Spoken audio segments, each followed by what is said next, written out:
নমস্কাৰ মই আজি ছাত্ৰ ছাত্ৰীসকলৰ সুবিধাৰ প্ৰতি লক্ষ্য ৰাখি অসমীয়াত সংহতিৰ এটা ভিডিঅ' বনাবলৈ ট্ৰাই কৰিছোঁ। সংহতি অৰ্থাৎ আজি আমি সংহতিৰ মিলন আৰু সংহতিৰ ছেদন সম্পৰ্কে শিকিম। ফাৰ্ষ্ট আমি আৰম্ভ কৰোঁ সংহতিৰ মিলন। সংহতিৰ মিলন মিলনক ইউনিয়ন বুলি কোৱা হয় আৰু মিলনক ইউ আখৰটোৰে অৰ্থাৎ ইংৰাজীৰ ইউ আখৰটোৰে মিলন বুজোৱা হয়। ধৰা হ'ল দুটা সংহতি এ সমান 1 2 3 4 5 অন্য এটা সংহতি বি 6 7 8। এতিয়া এই দুয়োটা সংহতিৰে আমি মিলন উলিয়াব লাগে অৰ্থাৎ এ মিলন বি। মিলন মানে হৈছে দুয়োটা সংহতিৰ মৌলবোৰক লগ কৰা। দুয়োটা সংহতিত থকা মৌলবোৰক লগ কৰি দিলেই সেইটো আমাৰ মিলন হৈ যায়। এতিয়া দুয়োটা সংহতিৰ মৌলবোৰ হ'ল প্ৰথম সংহতিটোত থকা মৌলবোৰ 1 2 3 4 5 মিলন, তাৰপিছত মিলন দ্বিতীয় সংহতিত থকা মৌলকেইটা 6 7 8। এতিয়া এই দুয়োটা সংহতিত থকা মৌলবিলাক আমি এটা সংহতি হিচাপে লিখিম।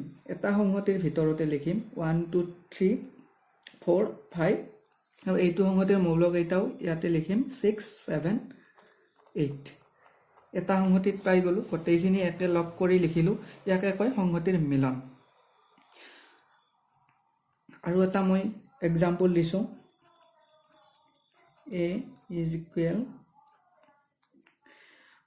3 4 5 6 আৰু B 5 6 8 9।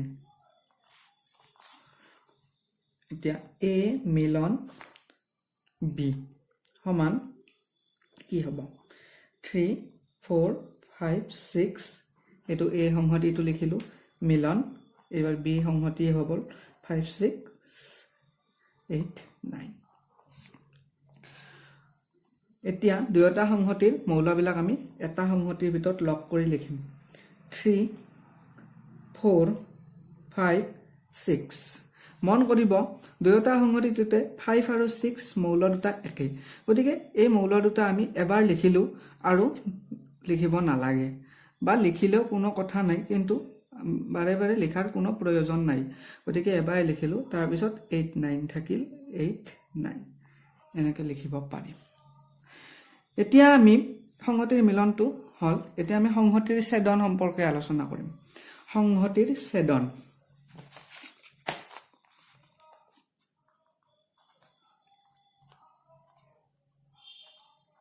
সংহতিৰ ছেদন ছেদন মানে হৈছে ইণ্টাৰছেকশ্যন, আৰু ছেদনক ইউৰ ওলোটা ইউৰ নিচিনা এটা চিম্বল, এই চিম্বলটোৰে ছেদন বুজোৱা হয়। যদি আমি দুটা সংহতিৰ মাজত ছেদন উলিয়াব লাগে, তেতিয়া ধৰা হ'ল দুটা সংহতি আমি লিখি লৈছোঁ। এ এটা সংহতি, সংহতিৰ মৌলবোৰ হৈছে 1 2 3 4, একেবাৰে সহজ উদাহৰণ 1 2 3 4 5, আৰু বিত আমি লিখিছোঁ 4 5 6 7 8। এতিয়া এই দুয়োটা সংহতিৰে ছেদন উলিয়াব লাগে। ছেদন মানে দুয়োটা সংহতিত থকা মৌলবিলাকৰ যিবিলাক মিল থকা মৌল, সেইবিলাকহে অকল ছেদনত আহে। এতিয়া চাব এ ছেদন বি বুলি কোৱাৰ লগে লগে মই ইয়াত এটা ডায়েগ্ৰাম আঁকি দেখুৱাই দিছোঁ।